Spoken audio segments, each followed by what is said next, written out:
அடுத்ததாக பார்க்கக்கூடிய ராசி மகரம். பிள்ளையார்பட்டி காரிய சித்தி மாலை மந்திரம். சனிக்கிழமையில் பக்கத்தில் இருக்கக்கூடிய சிவன் கோயிலில் மாதத்தில் ஒரு முறை அருகம்புல்லும் வில்வத்தை கொடுப்பது. டிசம்பர் வரை 2ஆம் இடத்தில் ராகு, 8ஆம் இடத்தில் கேது இருப்பதனால் வண்டி வாகனத்தில் வித்தைகள் காட்டினீர்கள் என்றால் உங்கள் வித்தைகளை மருத்துவமனையில் தான் காட்க வேண்டும். நரம்பு சம்மந்தப்பட்ட முதுகு தண்டுவட சம்டம், ஃப்ரோஷன் ஷோல்டர் மிக கவனம் பார்த்துக்குங்க. மற்றபடி எல்லாம் ஏற்றம். சனி விலகிச்சின்னு ரொம்ப கத்தக்கூடாது. குடும்பத்தில் அதீத கவனமாக இருக்கணும். எப்போத்திலேருந்து ஏப்ரல் 14 கவனமாக இருக்கும். துணை அல்லது துணைவியாருடன் வாக்குவாதம்லாம் பண்ணால் கோர்ட்லேருந்து நோட்டீஸ் வந்துடும். குடும்பத்து விஷயத்தில் அந்நியர் தலையீடு, சொந்தக்காரங்க தலையீடு, யார் தலையீடு வேணாம். புருஷனாக இருக்கட்டும், நீங்கள் போய் சரண்டர் ஆகிடுங்க. பொண்டாட்டியாக இருந்தாலும் நீங்கள் போய் காலில் வந்துடுங்க. யாருக்கு தெரிய போகுது? அவ்வளோதான்.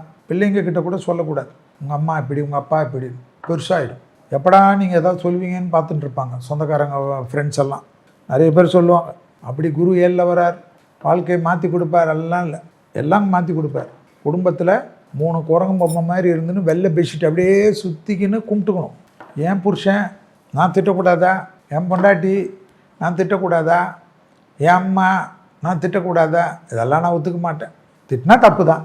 பயணங்களில் ஆணாக இருந்தால் பெண்கள், பெண்களாக இருந்தால் ஆண்கள் விஷயத்திலும், தொழில் இடத்திலும், பெண் வெளி இடத்திலும், உத்தியோகம் இடத்திலும் ரொம்ப கவனமாக பார்த்துக்கு. சின்ன குழந்தைங்க மேலே ஃபோட்டோக்கு கை கொடுத்தா கூட கையெல்லாம் வைக்காதீங்க. தெரியாத பயணங்கள் சமயத்தில் ஏதோ ஒரு குழந்தை வருதுன்னா கை கொடுக்காதீங்க, கொஞ்சாதீங்க. அதில் வெளிநாட்டிலலாம் ரொம்ப ஜாக்கிரதையாக இருக்கணும். மகரம் கடுமையான சட்டத்துக்கு மாட்டிப்பீங்க. இந்த கிரகம் இப்படி பண்ணோம். செல்வி என்னடா இப்படியெல்லாம் பயமுறுத்துறான், நான் என்னடா பண்ண போகிறேன்னா யோசிக்காது. என்னை பற்றி வந்து கேளு செல்வின்னு சொல்லாதீங்க. நான் ஏன் கேட்கணும்? கிரகம் என்ன பண்ணுமோ அதை சொல்கிறேன். ஓகேவா? காரிய சித்தி மாலை மந்திரத்தை கேளுங்க, ரொம்ப நல்லது. தலைவலி சம்மந்தமாக எதுவும் வரக்கூடாது. நரம்பு சம்மந்தப்பட்ட கோளாறு வரக்கூடாது.